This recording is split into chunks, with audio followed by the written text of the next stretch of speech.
The children's aunt had been watching for the car. She came running out of the old wooden door as soon as she saw it draw up outside. The children liked the look of her at once. "Welcome to Kieran," she cried. "Hello, all of you. It's lovely to see you. And what big children!" There were kisses all round, and then the children went into the house. They liked it. It felt old and rather mysterious somehow, and the furniture was old and very beautiful. "Where's Georgina?" asked Anne, looking round for her unknown cousin. "Oh, the naughty girl. I told her to wait in the garden for you," said her aunt. "Now she's gone off somewhere. I must tell you, children, you may find George a bit difficult at first. She's always been one on her own, you know, and at first may not like you being here, but you mustn't take any notice of that. She'll be all right in a short time. I was very glad for George's sake that you were able to come. She badly needs other children to play with." "Do you call her George?" asked Anne in surprise. "I thought her name was Georgina." "So it is," said her aunt, "but George hates being a girl, and we have to call her George as if she was a boy. The naughty girl won't answer if we call her Georgina." The children thought that Georgina sounded rather exciting. They wished she would come, but she didn't. Their Uncle Quentin suddenly appeared instead. He was a most extraordinary-looking man, very tall, very dark, and with a rather fierce frown on his wide forehead. "Hello, Quentin," said Dotty. "It's a long time since I've seen you. I hope these three won't disturb you very much in your work." "Quentin is working on a very difficult book," said Aunt Fanny, "but I've given him a room all to himself on the other side of the house, so I don't expect he will be disturbed." Their uncle looked at the three children and nodded to them. The frown didn't come off his face, and they all felt a little scared and were glad that he was to work in another part of the house. "Where's George?" he said in a deep voice. "Gone off somewhere again," said Aunt Fanny, vexed. "I told her she was to stay here and meet her cousins." "She wants spanking," said Uncle Quentin. The children couldn't quite make out whether he was joking or not. "Well, children, I hope you have a good time here, and maybe you will knock a little common sense into George."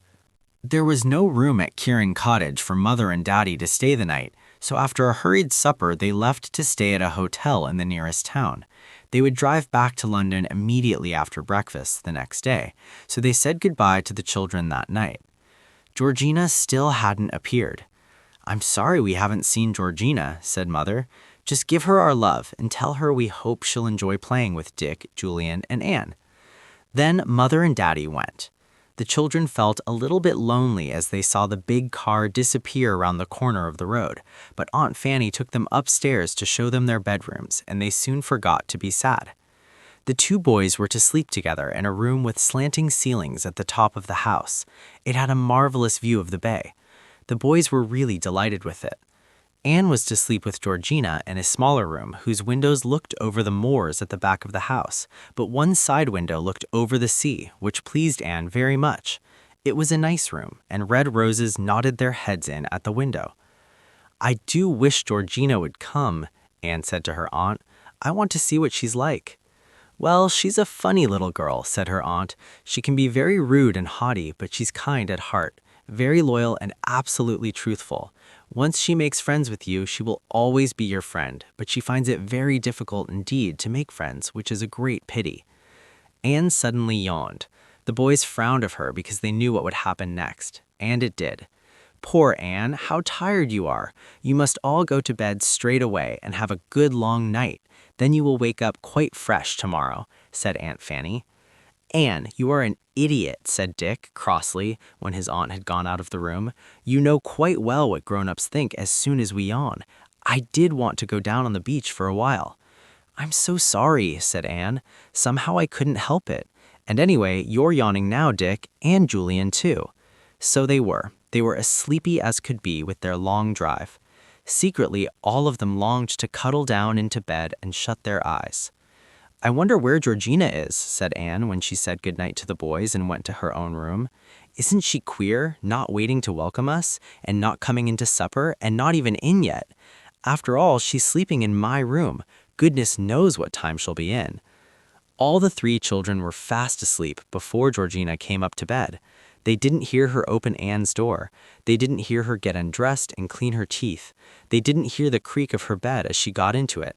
They were so tired that they heard nothing at all until the sun awoke them in the morning. When Anne awoke, she couldn't at first think where she was. She lay in her little bed and looked up at the slanting ceiling and at the red roses that nodded at the open window, and suddenly remembered all in a rush where she was. "I'm at Kieran Bay, and it's the holidays," she said to herself, and screwed up her legs with joy. Then she looked across at the other bed. In it lay the figure of another child curled up under the bedclothes. Anne could just see the top of a curly head, and that was all. When the figure stirred a little, Anne spoke. "I say, are you Georgina?" The child in the opposite bed sat up and looked across at Anne. She had very short curly hair, almost as short as a boy's. Her face was burnt a dark brown with the sun, and her very blue eyes looked as bright as forget-me-nots in her face. But her mouth was rather sulky, and she had a frown like her father's. "No," she said, "I'm not Georgina."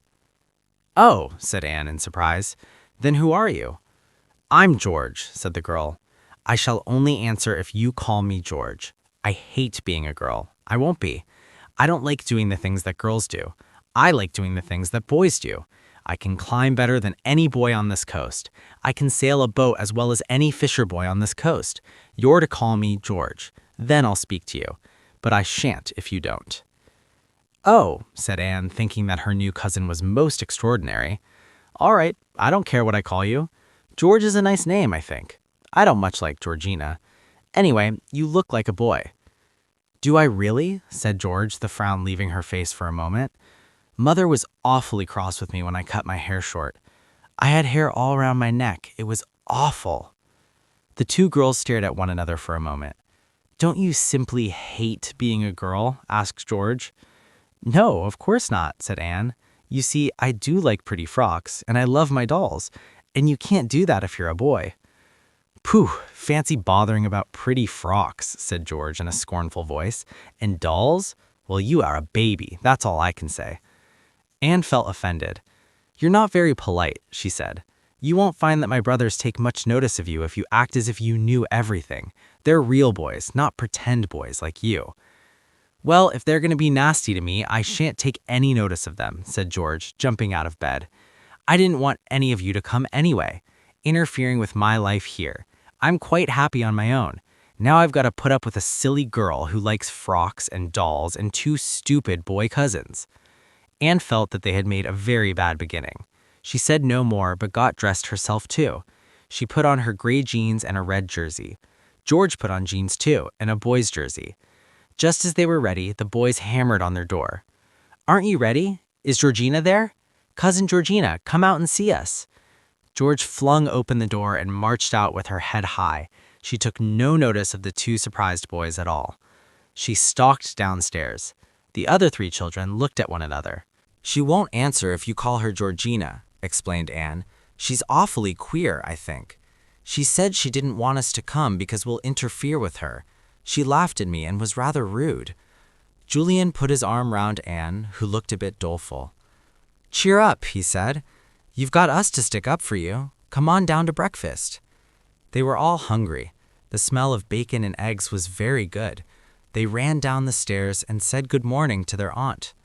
She was just bringing the breakfast to the table. Their uncle was sitting at the head, reading his paper. He nodded at the children. They sat down without a word, wondering if they were allowed to speak at meals. They always were at home, but their Uncle Quentin looked rather fierce. George was there, buttering a piece of toast. She scowled at the three children. "Don't look like that, George," said her mother. "I hope you've made friends already. It will be fun for you to play together. You must take your cousins to see the bay this morning and show them the best places to bathe." "I'm going fishing," said George. Her father looked up at once. "You are not," he said. "You are going to show a few good manners for a change and take your cousins to the bay. Do you hear me?" "Yes," said George, with a scowl exactly like her father's. "Oh, we can go to the bay by ourselves, all right, if George is going fishing," said Anne, at once, thinking that it would be nice not to have George if she was in a bad temper. "George will do exactly as she's told," said her father. "If she doesn't, I shall deal with her." So, after breakfast, 4 children got ready to go down to the beach. An easy path led down to the bay, and they ran down happily. Even George lost her frown as she felt the warmth of the sun and saw the dancing sparkles on the blue sea. "You go fishing if you want to," Anne said when they were down on the beach. "We won't tell tales of you. We don't want to interfere with you, you know. We've got ourselves for company, and if you don't want to be with us, you needn't." "But we'd like you all the same if you'd like to be with us," Julian said, generously. He thought George was rude and ill-mannered, but he couldn't help rather liking the look of the straight-backed, short-haired little girl with her brilliant blue eyes and sulky mouth. George stared at him. "I'll see," she said. "I don't make friends with people just because they're my cousins or something silly like that. I only make friends with people if I like them." "So do we," said Julian. "We may not like you, of course." "Oh," as if that thought hadn't occurred to her. "Well, you may not, of course. Lots of people don't like me, now I come to think of it." Anne was staring out over the blue bay. At the entrance to it lay a curious rocky island with what looked like an old ruined castle on the top of it. "Isn't that a funny place?" she said. "I wonder what it's called." "It's called Kieran Island," said George, her eyes as blue as the sea as she turned to look at it. "It's a lovely place to go to. If I like you, I may take you there someday, but I don't promise. The only way to get there is by boat." "Who does the funny island belong to?" asked Julian. George made a most surprising answer. "It belongs to me," she said. "At least it will belong to me someday. It will be my very own island and my very own castle."